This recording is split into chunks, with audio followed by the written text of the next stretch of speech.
ইন্দ্রাণী ভালোবাসার সংসারে সবাইকে স্বাগতম। তা আজকে যে রান্নার রেসিপিটি দেখাবো সেটা হচ্ছে চিকেন রেজালা।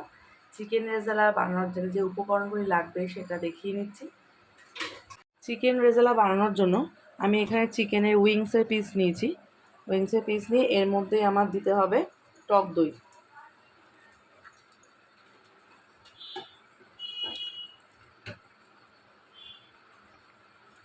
টক দই দিলাম, এখানে পরিমাণ মতো নুন দিলাম,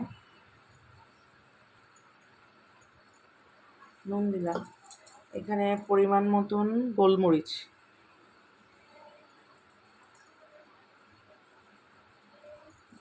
দিলাম, আর হচ্ছে একটু কেশর দেব, দিলাম, আর হচ্ছে আদা রসুন পেস্ট দেবো,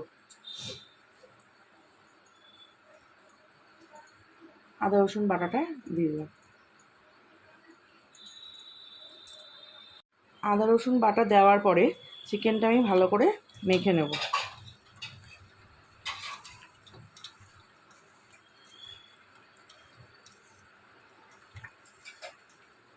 মেখে নিয়ে আপনারা 15 থেকে আধ ঘন্টা মতন রেখে দেবেন ম্যারিনেট করে।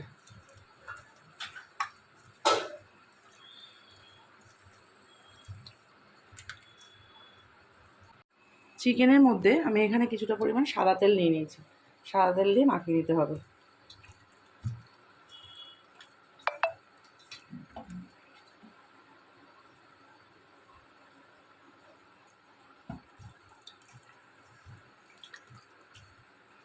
এই মশলাগুলোর সাথে একসাথে সাদা তেলটা দিয়ে মাখাতে হবে। চিকেন রেজালা বানানোর জন্য যে মশলাটি প্রথমে ভেজে নিতে হবে সেই মশলাগুলি হচ্ছে গোটা ধনে, গোটা জিরে, জয়িত্রী, গোটা এলাচ আর মৌরি। এটা একটু শুকনো খোলায় আমি ভেজে নেব। শুকনো খোলায় আমার ভাজা হয়ে গেছে, এবার ভাজা মশলাটা আমি রেখে দেবো।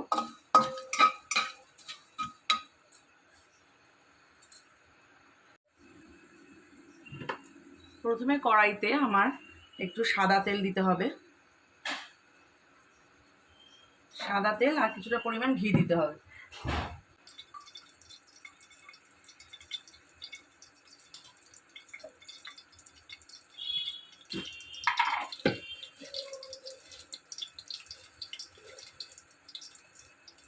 তেজপাতা,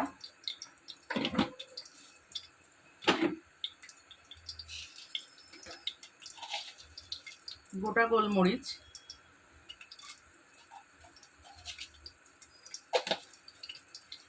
আর হচ্ছে দারচিনি।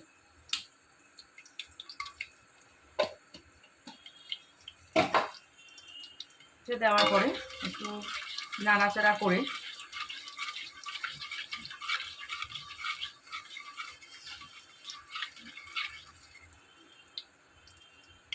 যে পেঁয়াজটা আমি গরম জলে ভিজিয়ে রেখেছিলাম, পেঁয়াজগুলো টুকরো করে কেটে গরম জলে ভিজিয়ে আমি পেঁয়াজটা বেটে নিয়েছি। এই পেঁয়াজ বাটাটা দিয়ে দেবো।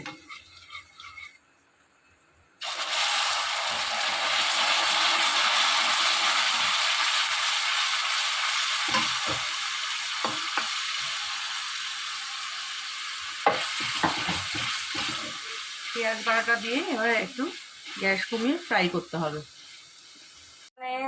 পেঁয়াজ বাটা ফ্রাই হচ্ছে, আর আমি এখানে একটু আদা রসুন বেটে নিয়েছি, আর এইখানে হচ্ছে গোটা কাজু বাদাম আর গোটা পোস্ত ভিজিয়ে রেখেছিলাম, এটাও আমি মশলাটা বেটে নেব। এই দুটো মশলা এখন দেখুন আমার হালকা একটু কালার চলে এসছে। পেঁয়াজটা গ্যাস কমিয়ে কমিয়ে আস্তে আস্তে কষাচ্ছিলাম। এরপরে এর মধ্যে দিতে হবে আমার এখানে আদা রসুন বাটাটা আছে, এই আদা রসুন বাটাটা আমার এখানে দিতে হবে। এই আদা রসুন বাটাটা আমার দিতে হবে এখানে।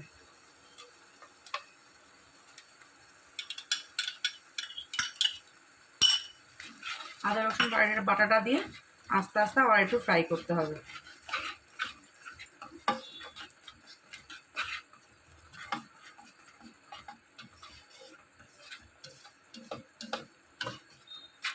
আস্তে আস্তে ফ্রাই হোক।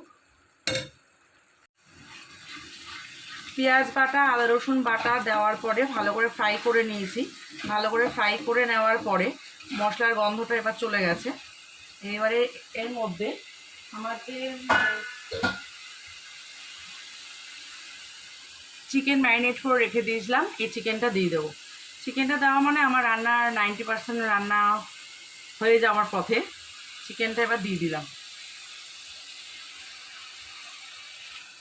কেশর দেওয়াতে একটু দেখুন আপনারা হলুদ রঙ এসছে একটুখানি।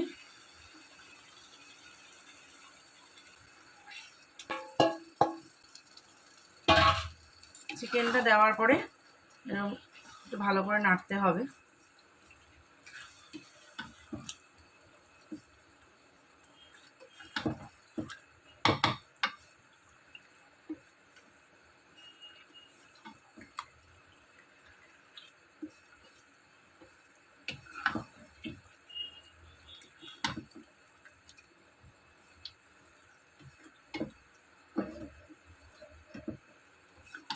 ভালো করে একটু চিকেনটাকে একটু চাপা দিয়ে দিতে হবে। চাপা দেওয়া মুখ থাকুক, 10-15 মিনিট বাদে আমি খুলবো। দেখুন আপনারা চিকেনটা আমার অলমোস্ট ফ্রাই হয়ে গেছে, তেল বেরিয়ে গেছে চিকেনটা দিয়ে। কালারটা একটু হলুদ হলুদ এসছে কেশর দেওয়াতে, আমি কিন্তু হলুদ ব্যবহার করিনি, কেশর দেওয়াতে একটু হলুদ হলুদ এসছে। একটু গ্রেভিটা একটু পাতলা আছে, তার জন্য আমি এখানে যে কাজু বাদাম আর পোস্তটা ভিজিয়ে রেখে বেটে চিনি নিয়েছি, এই কাজু বাদাম আর পোস্ত বাটাটা, এই কাজু বাদাম পোস্ত বাটাটা আমি দিয়ে দেবো এর মধ্যে।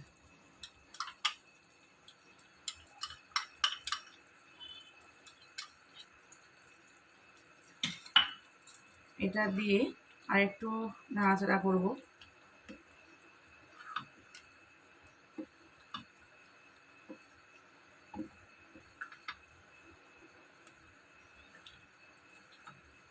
এটা দিয়ে নাড়াচাড়া করার আর একটু 5 মিনিট সময় দিতে হবে হওয়ার জন্য। বাদাম আর পোস্তর পেস্টটা দেওয়ার পরে গ্রেভিটা আমার এরম হয়ে গেছে। এরপরে একটু নামানোর আগে আমি যে হোমমেড রেজালা মশলাটা রেডি করেছিলাম সেটা একটু ছড়িয়ে দেবো।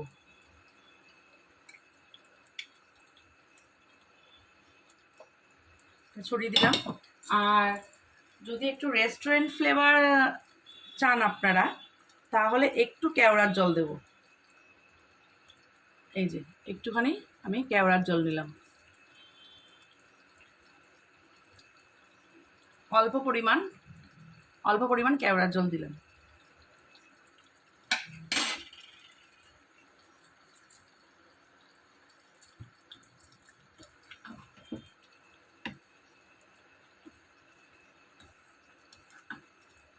মশলাটা দেওয়ার পর একটু নাড়াচাড়া করে নিলাম। তাহলে আমার পুরো রেডি হয়ে গেছে চিকেন রেজালা। চিকেন রেজালা এখন রেডি। এখন দেখুন আমি এটা সার্ভ করব রেজালাটা।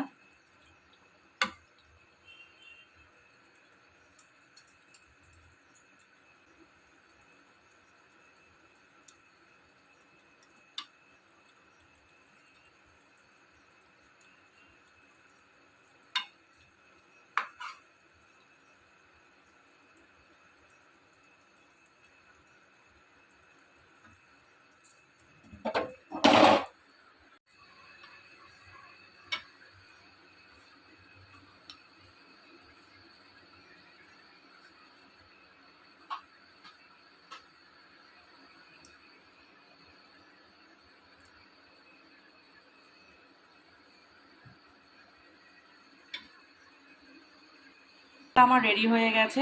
আপনাদের যদি ইন্দ্রাণী ভালোবাসার সংসারে রান্নাটি ভালো লেগে থাকে তাহলে অবশ্যই লাইক শেয়ার সাবস্ক্রাইব করে দেবেন।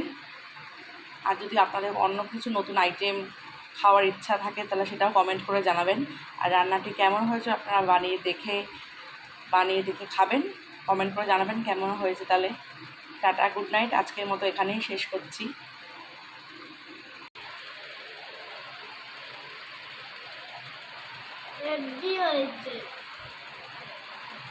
তো ঝাল লাগছে না তো?